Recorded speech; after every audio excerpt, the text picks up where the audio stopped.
Welcome to the Midland Moment Podcast, the podcast dedicated to telling the story of Midland through the eyes of our employees. I'm your host, Jeremy Wiltz. With me today is Layla Sullivan. Layla serves as the director of Hospice House and Residential for Midland, and Layla has been with Midland for 3 years, which we were talking before. Time flies. It doesn't seem like 3 years since you came, but welcome, Layla. Thank you, Jeremy. I'm happy to be here.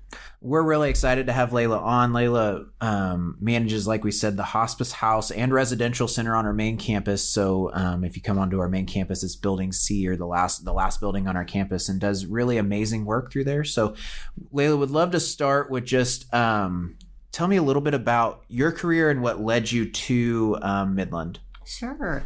So initially out of high school, I went to college and got a degree from Emporia State and went into something completely different than healthcare.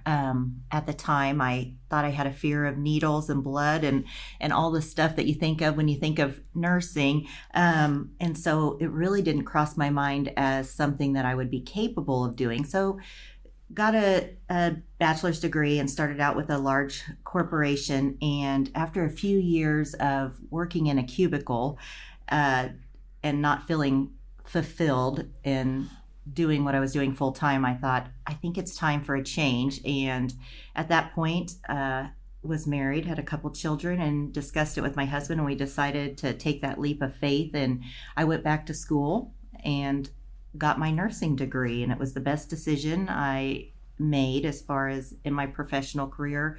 After that, I spent several years in subacute rehab and long-term care nursing and really enjoyed what I did there. And really the only reason I ended up leaving was because somebody that I had worked for and had great respect for ended up making the decision to come to Midland and kept talking to me about how wonderful Midland was and that they had some opportunities in the organization that I should look into. And so again, took a leap of faith and made that transition to Midland. And as Jeremy mentioned, in the hospice care realm, and then also residential care.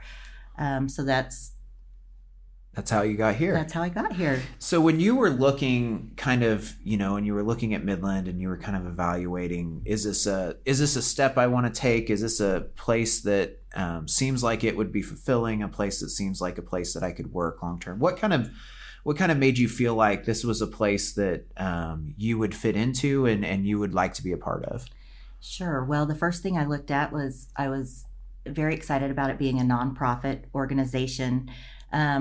Looked at the mission, vision, and values of Midland Care and the way that you serve the patients and the participants, and was very impressed by all of that, everything that I read. I also actually took the time and reached out to some current employees prior to interviewing here, and everyone just had wonderful things to say about those that they were able to serve and those that they work with too within the organization, and also all the variety that Midland has to offer you as an employee. If you put in some time in one area, there's opportunities if you want to move around in the future to do something different or to build on the skills that you have at that time. So it looked to me at that point that Midland just had a lot to offer. So tell me a little bit about, the Hospice House has been kind of a staple of Midland programs for a long time. It was built in the early 2000s and, recently remodeled and is a beautiful place. And when you talk in the community, you hear about the house. Even when I grew up in Northeast Kansas, being an hour away, I heard about the Hospice House. I knew people who had passed away at the Hospice House. So tell me a little bit about the house, its purpose, what kind of care we provide there, those sorts of things. Sure. So the Hospice House is an inpatient facility for those on hospice. We serve a few different levels of care, one of them being general inpatient, which that would be, generally speaking, somebody that you might see at the hospital or in the home care setting already on our services. A lot of times at the hospital, they're not already on Midland services, home care are. But either way, if they have unmanaged symptoms, something that cannot be managed in the level of care they're currently in, whether it be pain, anxiety, shortness of breath, we can bring them to the hospice house to get those symptoms under control with the medications that we have at our disposal and the providers that we have that are very well versed in how to manage symptoms that you'll see frequently with those that are on hospice. Also, we do respite stays. So a lot of times we have on our home care side patients that are being cared for in the home by caregivers, and those caregivers can become fatigued. Maybe they just need to be out of town for vacation or for work, whatever it may be. They have a respite benefit available to them, so that patient can come to us at the hospice house and we'll provide all their cares while their loved one takes a break in care for whatever reason, and then routine level of care. So sometimes we'll get somebody and we'll get their symptoms managed, and it may be that they still need to stay at the house, or we may look for placement for them in another level of care. But at that point, they're comfortable and they'll go on to routine level of care. So the house provides exceptional care no matter what level of care you're with us for. We have 12 beds available, and we always have around the clock RN staffing. So we do primary RN staffing model on day shift, and so that's something we're very proud of. The nurses came up with that idea to where all cares would be managed on day shift by RNs, whether it be the bathing or the medications. They're doing all the cares that are needed by those patients, and all the education to the family members. Another thing to note about the hospice house is it's very focused on the team approach. So we always have social workers, chaplains, providers at our disposal around the clock. Even if it's outside of normal business hours, overnight, on weekends, we have on-call providers and counselors on call. So at any time, if a patient or a family member wants a chaplain or a social worker to be there to hold their hand, to pray with them, no matter what it might be, we have them and they will come in and be there in person at the drop of a hat. So I feel like this is something very special that the house offers that I don't think you would see frequently in other areas of healthcare. Yeah, and I think that's a question that out in the community when I'm doing marketing or talking to other people about Midland, that is a differentiator of this versus someone passing away in the hospital or someone passing away in a different level of care. Is when you are at the house, you really become like a member of family at the house. And I think that's a really cool culture that you've been able to build there is this idea of family. So many times when we have people that come and talk to us or share about their stories about the house, whether it's for an event like our celebration walk in the spring, or it's at our annual meeting or whatever, they always talk about how your staff at the house took really great care of the patient, but they also took really great care of the family. And I think that's super important. It's super cool that we get to do that. I always tell people that it is a great reminder every day as I drive onto this campus that I have an amazing privilege to be a part of an organization that provides that level of care to people. And it really can connect you back to your mission every day, because while I'm coming in to go to work on a Thursday or whatever, when we're recording this the day before 4th of July, getting ready to go on a holiday weekend, some people driving onto this campus are saying goodbye to a loved one today. And it really is impactful, the work that you do and your team does. And we thank you for that. I think another piece that may be a little bit less known about what Layla manages and what's in Building C, or the house building at the end of our campus, is our residential center, which is on the lower level. You can't see it from the front. You have to go around to the side to get into the residential. Can you tell us a little bit about why we have a residential center and what type of patients or residents we have there? Sure, I'd be happy to. So residential has 14 beds.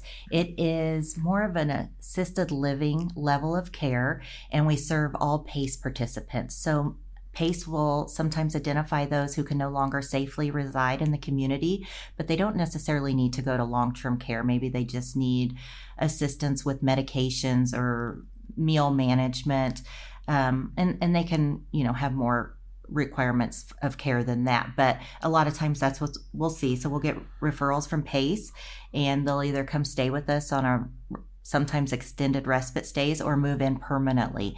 So it's a housing option for PACE participants, and we provide we always have nurses or CMAs available. So we do med management, meals, the housekeeping, just making sure they have a clean, safe environment to reside. We work very closely with the PACE team. We're fortunate to have social workers, providers, nurses through the PACE team looking out for our residents at the residential center. Also, PACE will provide them with a lot of activities and transportation. So with the staff in residential and the PACE support, we can provide a very well managed care system for these residents. Yeah, and I think it's so interesting to look at your past, Layla, and look at what you did before you came to Midland and see what a perfect fit it was to have you come in and manage this, because you've done an extraordinary job of managing both levels, both the house and residential, for us, and have really just done such a great job and built such a great team there. Can you tell me a story or an experience that you've had? I'm sure you have a lot that come up. I know I've heard several from the house about stories of care that usually involve a loved one passing away, but they're stories of care that just exemplify what Midland is here for. Do you have any that come to mind, or any thoughts that come to mind on that? Absolutely. So you mentioned earlier the support and care that we offer to the family members and the patients alike. And I think our team goes above and beyond to identify opportunities to make the last moments that, especially at the hospice house, when we're thinking about last moments that families and loved ones have with these patients that we serve, the nurses and the aides really try hard to identify what it is that that family and patient would like to maybe experience in the last moments that they have with us on this earth. And we try to do whatever we can in our power to make that come to fruition for them. So I have several examples that come to mind immediately. One of them, I remember we had a gentleman at the house with us, and his family said he was an avid outdoorsman. Is there any way that we could get him outside instead of being stuck in the hospital bed in his room? And anybody who's been on our campus knows we have a beautiful, well-maintained campus. We have a lovely courtyard at the hospice house for patients and family members to spend time. It's plenty large enough for multiple family members, friends to visit and gather. So we said, absolutely, we can definitely make that happen. The nurses took his hospital bed with him in it, and were able to get it from his room to our outside courtyard, where we have lovely mature trees. He had several family members, grandchildren in attendance. They all got out lawn chairs. They put him around his hospital bed. It was a lovely day. The sun was shining. The grandkids were playing in the tree, not climbing too high. I don't want there to be a liability issue, but they were enjoying themselves outdoors and were able to spend several hours with that patient. The nurses were able to go out there to give him his medication, so he was not in any discomfort or distress. And he came back in that evening and passed away just a few hours after he was able to spend several hours outdoors with his family gathered by his side. And they, after the fact, sent us thank you cards and just kept referring back to how that really, they so much appreciated the time that they were given, and that it wasn't just in a setting like you would have in the hospital. Yeah, and I think that anyone that works on our Midland campus probably has those stories. Those stories are so impactful, and it's such a cool experience with having a smaller number of patients to a nurse, and having an individual level of care, and having them have the time to spend with each one of these patients. And such a great thing that we're able to provide, and such a great service to the community that Midland has provided for over 20 years now, which is kind of remarkable. And for anyone looking, if you come by the courtyard here in the coming weeks, Layla has bought some new furniture for the outside courtyard that's coming here pretty quick, that we're really excited about. Really excited to be able to accommodate even more people in the courtyard with furniture that we have out there, and it's going to be really exciting. But that was a great story. It's a perfect example. I've had the fortunate and unfortunate every time you talk about someone passing away. It's obviously a sad moment, but so many people come up to me in the community that are friends or acquaintances that I know that come up and say, we were just at the hospice house and what an amazing experience. Even though we're sad, like it couldn't have been any better the way that their passing was experienced. And so thank you again for everything that your team does. So as we sit here in 2025 and we look towards the future of Midland and look towards the future of kind of hospice and the hospice house and everything going on, what are the things that you see that excite you about where Midland is going and what we could be offering in the future? I think another great thing about Midland is we're always identifying opportunities for growth and doing a lot of strategic planning. So I'm excited to just see what 2025 brings and the surprises that our growth might bring with it.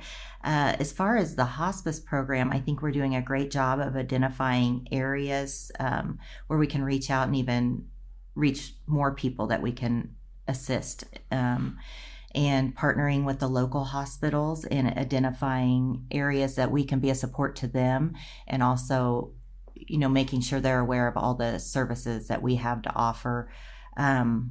We've recently had some good meetings with St. Francis and Stormont and identifying how we can best serve patients and maybe even earlier on in their hospice journey. So I'm just excited to continue to reach out to more patients and family members and do what we do best in supporting them. Yeah, and I think that what you just said is really important as Midland continues to become a company that supports seniors at all stages in their life, and the hospice house is obviously a piece of that and a cornerstone piece of what we do. And as we continue to have a broader reach with those people, I'm excited to see what that means for hospice, what that means for residential, what that means for the organization as a whole, because it's really fun to continue to see this organization evolve over the years. So I have one last question, and for those of you that don't know, I brief my guests on most of the questions I ask, and Layla's going to roll her eyes at me and probably give me a dirty look right now, but I always have one question that I don't brief them on because I want to surprise them with more of a fun. It's not a hospice, not anything question. I love to know this question. So when you were a kid, what did you want to do when you grew up? Was it a nurse? Was it working at the hospice house that was on, the top of your list from the time you were 5? Or what did you feel like Layla Sullivan was going to do when she grew up? I actually was quite fortunate to have wonderful teachers in grade school, and I wanted to be a teacher when I grew up. They were so kind and fun to be around, and so I thought, this looks like a good gig, getting to hang out with kids in color, But I did actually attend college to be a teacher initially. Did not end up graduating as a teacher, switched majors, but I did spend a couple years going through some education classes.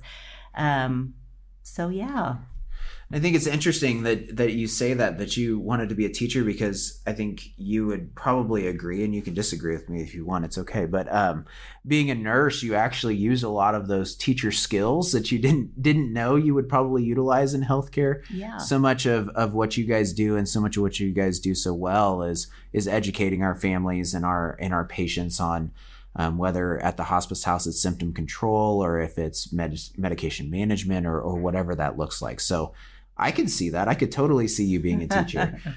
Well, thank you, Layla. It's been great to talk to you. Been great to spend some time with you today and learn more about you. And we will talk to you guys later. Thanks so much.